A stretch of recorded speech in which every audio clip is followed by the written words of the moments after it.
Pessoal, a gente vai discutir um pouco sobre o conceito de cultura e indústria cultural, tá bom? Esse material que eu xeroquei para vocês ele é o início de um dos capítulos do livro da Maria Helena Chauí, que é uma filósofa brasileira. Tá? Ela, nesse livro, que é o Convite à Filosofia, ela trabalha com várias temáticas, que para iniciar essas discussões de filosofia é sempre interessante, tá? Quem puder ter acesso a esse material é bastante legal. Se vocês tiverem acesso à internet, vocês encontram esse livro até escaneado, tá? Porque como eu só xeroquei para vocês frente e verso e mais uma folha, se quiserem continuar com a leitura, vocês podem deixar na internet, tá bom? Galera, eu vou seguir aqui, mas só para tirar alguns tópicos para a gente comentar um pouco mais, ok? Aqui a ideia é a seguinte, vai discutir um pouquinho do que se entende por cultura, tá? Num período ainda anterior à industrialização, e o que a industrialização causou de impacto no conceito de cultura, tá bom? E essa discussão vai ficar bem próxima de coisas que a gente vê hoje em dia. Então vai ser bastante fácil de assimilar com alguns exemplos que a gente vai trabalhando, tá? Vamos acompanhar aqui, ó, no primeiro parágrafo, tá? Na página 288. No século XIX, a corrente artística denominada romantismo criou a ideia de tradição popular, ou que os artistas românticos denominavam de espírito de um povo, cuja manifestação constituía o folclore. Galera, essa ideia do romantismo é o seguinte, tá? O romantismo é um termo bastante ligado à cultura, que é derivado dos países que são descendentes do Império Romano, tá? Lá em história vocês já viram mais ou menos isso, né? Mas a gente vai pegar mais um lado cultural aqui e vou explicar o porquê. Com o romantismo surge a ideia de nação, ok? Sem entrar muito nos fatores políticos da coisa, tá? Mas o que a ideia de nação vai resultar culturalmente nisso? A unificação, a identificação de um povo, de uma comunidade grande, com algumas coisas que vão definir ela, vão dar uma identidade para esse grupo social. Né? Grupos sociais, né? Ali de um mesmo território. Então, o que define uma nação? Aqui ele vai trabalhar também com um termo que a gente já viu em algum lugar. Né? Você já viu essa palavra aqui, folclore? Já deve ter tomado um contato, pelo menos, né? Já, gente? Já. O que é folclore para você? É folklore. Uma mulher falou assim. Exatamente, significa, a raiz etimológica, folklore, em inglês, significa conhecimento popular, ou conhecimento do povo. Né?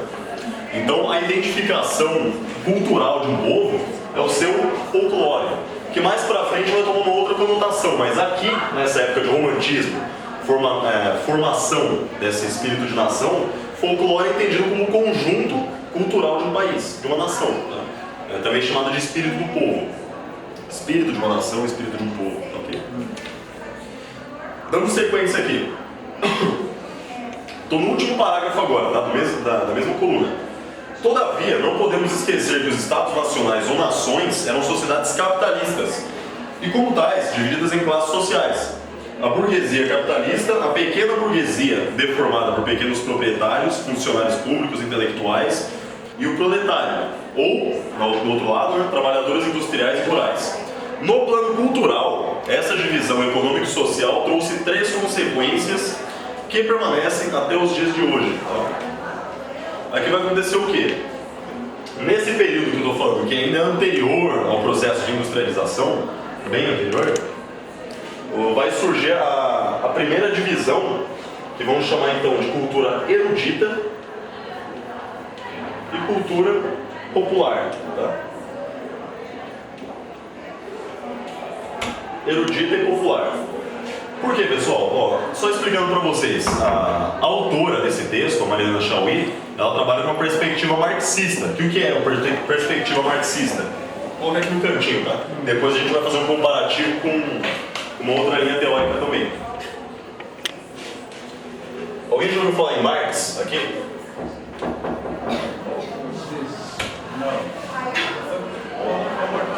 O amor dele saiu. O marxismo ele trabalha na perspectiva de divisão de classes, ok? Então toda essa leitura que a Maria Helena Chauí está fazendo aqui dessa perspectiva da questão cultural é olhando pelo prisma, por uma lente de divisão de classes, tá?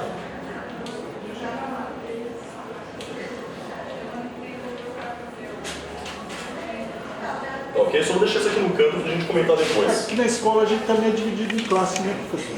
Também tem a divide em sua classes. E se você parar para analisar algumas escolas mais antigas, dividiam essas classes até mesmo por grupos sociais, né? Tinha ali sei lá, terceiro ano A, que era o pessoal mais elitizado, terceiro ano B, C, D, etc. No caso de vocês aqui, a questão é mista, né? A escola já está um pouquinho mais democrática. Mas a classe tem uma certa ligação, sim, já. Então a gente ainda tem um pouquinho dessa questão da divisão de classes aí no nosso cotidiano aqui. Mas a gente vai chegar mais pra cá, isso aqui é bem anterior ainda. Mas depois a gente vai comentar, interessante isso aqui. Aqui, por exemplo, quando eu falo em erudito e popular, estou querendo dizer o quê? De que esses estados, essas nações, tinham já em formação seus grupos ali de burgueses, seus grupos intelectuais, que se auto-intitulavam eruditos, né? E toda a cultura das classes menos favorecidas economicamente era colocado tudo num pacotão aí chamado de cultura popular, tá ok? E essa relação vai ficando cada vez mais complexa, a gente vai ver como agora, tá? Galera, acompanha aí. Agora ali na página 289 tem alguns tópicos, tá? Na sua coluna da esquerda. Pessoal, acompanha aqui. No número 1, a cultura e as artes foram distinguidas em dois tipos principais. A erudita ou de elite, né, própria dos intelectuais, artistas, etc. E a popular, própria dos trabalhadores urbanos e rurais. Tá? Número 2, quando pensadas como produções ou criações coletivas vindas do passado nacional, formando a tradição nacional, cultura e artes populares, receberam o nome de folclore. Então, pessoal, isso aqui que antes significava todo o conjunto de cultura de uma nação, passou a ser identificado como cultura popular, ou seja, de uma classe específica. Você viu que tem a divisão aqui, né? Lembra que eu comentei lá, a divisão de classe marxista? Ela está vendo nessa diferença, tá? Então, passou a ser entendido o quê? Que existia a cultura erudita, esses pequenos grupos, né? E o restante popular como folclore, tá? Aqui existe essa identificação, então.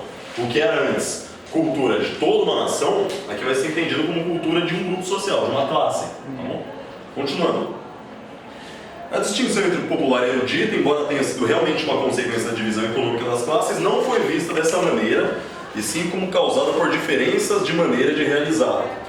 Em outras palavras, a distinção foi concebida e continua a ser até hoje como diferença na forma e na qualidade das próprias artes.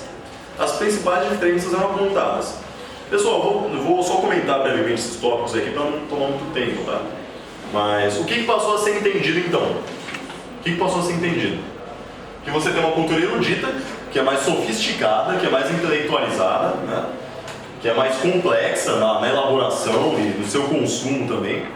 E a popular, que ela é quantitativa, ela é de pequena qualidade, ela é feita por um grupo que não está comprometido com a qualidade. Tá? Então até hoje a gente enxerga esses dois termos mais ou menos com esse preconceito. Tá? Existe uma outra linha teórica, que não é marxista, que vai criticar bastante isso. Tá? E a gente vai comentar depois. Sobrando um pouquinho de tempo, eu vou colocar em cima para a gente comparar. Esses termos, ó, isso aqui, por exemplo, até gostaria que vocês anotassem no cantinho dessa cópia de vocês, porque eu pretendo colocar alguma coisa referente a isso aqui na avaliação, tá? Terceiro bimestre. Então eu quero que vocês relacionem essa ideia de divisão de classes com essa discussão toda aqui, tá bom? Só avisando, mas vai ter revisão depois, tá? Depois que a gente terminar essa discussão. Alguém chamou? Bom. Essa divisão foi feita aqui, né? Essas características foram atribuídas. E vamos lá. Do lado direito agora, sua coluna direita na página 289, tá? Com o desenvolvimento da sociedade industrial, vamos colocar um divisor aqui, então. Agora a gente está falando daqui para cá em industrialização, tá?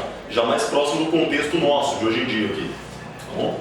Depois aí da Revolução Industrial. Você já viu a Revolução Industrial na matéria de História? Já? Já. Já. Ricardo, o que vocês viram? O que é a Revolução Industrial? Quando começou a ter uma melhoria nos meios de produção, e modificou a maneira de se produzir todo tipo de... Perfeito. Essa própria questão de produção vai entrar na discussão agora aqui também, tá? Modificou a maneira de trabalhar. De se fazer as coisas, de se consumir as coisas também. Tá? Inclusive, com essa revolução industrial, uma das coisas que se tornou um produto também foi a própria cultura. Tá? Por isso que tem esses dois termos que eu coloquei aqui. Cultura e indústria cultural. que a gente vai ver agora nesse período adiante. Tá? Vamos lá, página 289, de novo, sociedade industrial, né? Grandes metrópoles, os trabalhadores deslocaram-se cada vez mais das zonas rurais ou do campo, passando a residir nas periferias das grandes cidades. Isso que a gente estuda também na história e geografia, né, como êxodo rural, que as pessoas que saem das suas cidades pequenas, das regiões mais interioranas e vão para os grandes centros urbanos trabalhar. Né? Isso causa um impacto cultural também. Como que esse impacto cultural vai se dar? Então, eu vou pular um pouquinho, tá? Eu vou chegar ali agora no dessa maneira, próximo parágrafo. Dessa maneira, e não, tá todo mundo acompanhando aí? Ok? Dessa maneira, em nossos dias, as artes costumam ser distinguidas em folclore, tradições coletivas nacionais populares, popular, a gente vai ver certinho a diferença, tá? As criações dos artistas que pertencem à classe trabalhadora, erudita ou de elite e de massa. Eu vou colocar aqui, ó. Então vamos entender da seguinte forma, tá? Daqui pra cá eu estou falando exatamente disso, de indústria cultural, tá ok? Eu vou fazer um esqueminha aqui que vocês podem até anotar que vai ficar mais fácil para entender. Com o acontecimento aí da Revolução Industrial e todo esse processo que veio de pessoas vindo para os grandes centros, meios de produção, como o Ricardo falou, as coisas estão sendo produzidas e consumidas de um modo diferente. Então as pessoas vão lidar, esse novo grupo social que chega ali nas grandes cidades, essas massas de trabalhadores principalmente, vão modificar um pouco essa relação aqui. Que agora eu posso entender nos seguintes termos, tá? Folclore, popular, isso aqui vocês podem anotar no caderno, tá? Folclore, popular, massa, foi já? Erudito. Tá sem material de novo? Vamos lá.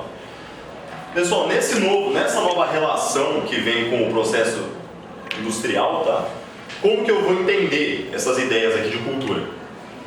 O folclore eu vou manter associado àquelas comunidades mais regionais, mais tradicionais, tá? Lembra aqui? Que era a questão anteriormente era todo um conjunto de cultura do povo, que depois foi entendido, o popular acabou recebendo, a cultura popular nessa divisão recebeu esse nome aqui. Nessa nova perspectiva que é mais complexa que isso aqui, não é que mudou, tá? Não é que mudou tudo essa relação para aquela. É que aqui é mais complexo que lá é mais complexo que aqui. Aqui você tinha o quê? Você tinha ali a elite, né? Os pequenos proprietários, burgueses, intelectuais de uma determinada localidade e os populares, vamos dizer assim, generalizando, né? Depois da industrialização, o que acontece? Eu vou passar a identificar o folclore com aquela cultura que é produzida por grupos mais tradicionais, comunidades regionais, vou colocar assim, tá? Pessoal, o que eu vou entender por comunidade regional? Vamos pensar, por exemplo, aqui no caso do Brasil, algumas localidades, algumas cidades interioranas que ainda conservam bastante daquela cultura de muitos anos atrás, né? Se você pegar cidades bastante antigas, principalmente no Nordeste, né, tem muitas cidades antigas com uma carga cultural bastante própria, a gente vai ter o que a gente pode chamar de uma produção cultural que é do folclore, que é o quê? De comunidades regionais. A gente fala folclore, automaticamente a gente lembra de Saci Pererê, Curupira, o que mais? Mais algum? Bumba Meu Boi. Bumba Meu Boi, né? Isso aí são personagens do folclore, sim. Mas se eu pegar nessa concepção, existe um tipo de literatura, tá, que é produzida em algumas localidades ainda, que é bem própria de comunidades lá do Nordeste, que são chamadas de literatura de cordel. Cordel é aquele cordão, o pessoal produzia literatura ali mesmo, tá? Eram produções das pessoas daquelas comunidades e penduravam esses cordões e vendiam, tá? Hoje em dia isso virou presentinho para turista, tá ok? Mas é um tipo de produto cultural pertencente àquilo ali.